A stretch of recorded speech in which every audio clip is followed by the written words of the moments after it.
African time.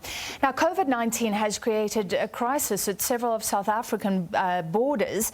Earlier, we spoke to our correspondent in Lesotho, who said there is confusion among the people in long lines waiting to enter South Africa. Lesotho has stopped non-essential travel under its new lockdown, but it's not clear how that will affect workers trying to come back.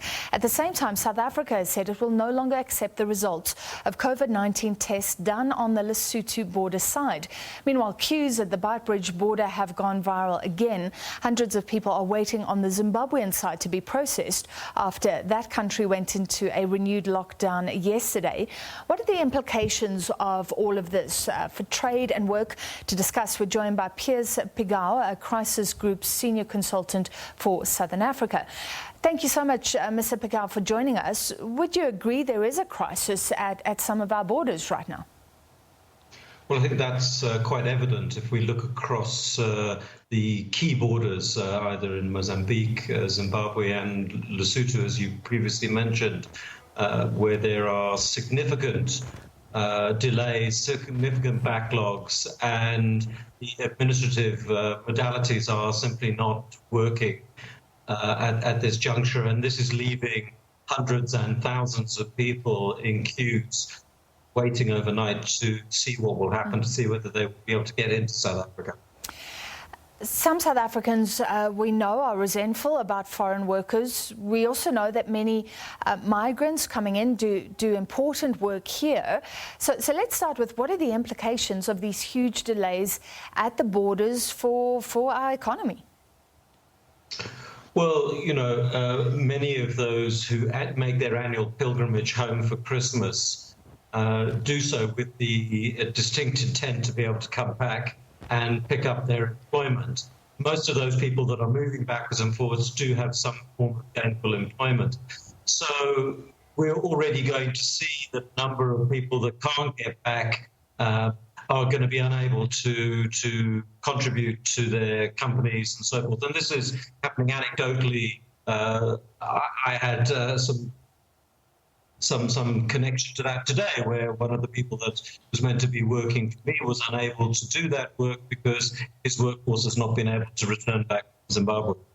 So, you know, we don't know how widespread that problem is, but it's certainly going to have certain negative economic implications, not only for South Africans, but obviously for the Zimbabweans themselves, for other foreigners, and the money that they may remit back to their home countries.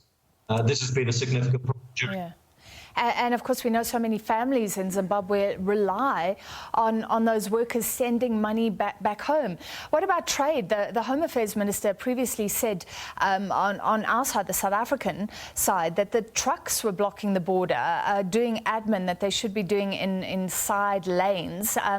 But the fact is that those trucks being delayed as well are carrying goods between SADC countries. Well, yes, they are, and Beitbridge is, of course, an extremely important artery for trade to Zimbabwe and further north. There are, of course, options through Botswana and through Kasangula into Zambia and the Congo that way. So it's not as if it's the only potential choke point, but it clearly is going to have negative implications. And on top of the kind of problems that we've had and we saw last month around a tax on truck drivers and so forth, this is going to feed into a general sense of dysfunction around the transport arteries out of South Africa into the region. Yeah. So what should authorities be doing? I mean, given that regional trade is so important, especially for the other countries, are authorities being too hard and fast here? Should there be some relaxation, some concession? But of course, you'd want to look at the health protocols as well. Yeah, I mean, those are very important. What is critical and what appears to have not played out in a number of instances here is proper coordination and cooperation between authorities here in South Africa and in the region.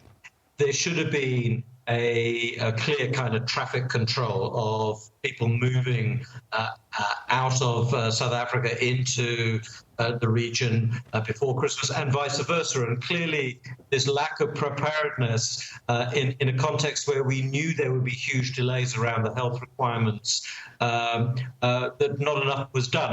We have seen South Africa deploy significant additional resources to our borders on a security, immigration, and health side. This has not necessarily been reciprocated in neighbouring countries. So we may be able to process a certain amount, but whether or not, as I say, this can be reciprocated is open to question. So there needs to be a much greater learning curve from this around how best to cooperate with our neighbours in terms of ensuring that there is as much coordination in dealing with these issues, because this is going to be with us for some time.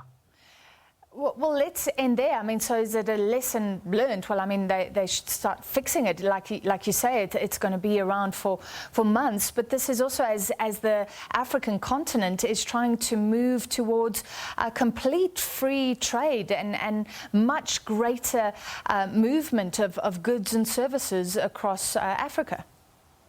Well, certainly it's a learning experience for the region, but also we need to take into account, particularly in a country like Zimbabwe, where the socioeconomic conditions are dire, that the lockdown yesterday prompted a push from a lot of people to leave the country. And in many ways, what we're seeing also is symbolic and indicative of the ongoing socioeconomic crisis happening in Zimbabwe that is infecting the entire SADC region. All right, thank you very much. That was Piers Pigou, Crisis Group Senior Consultant for Southern Africa.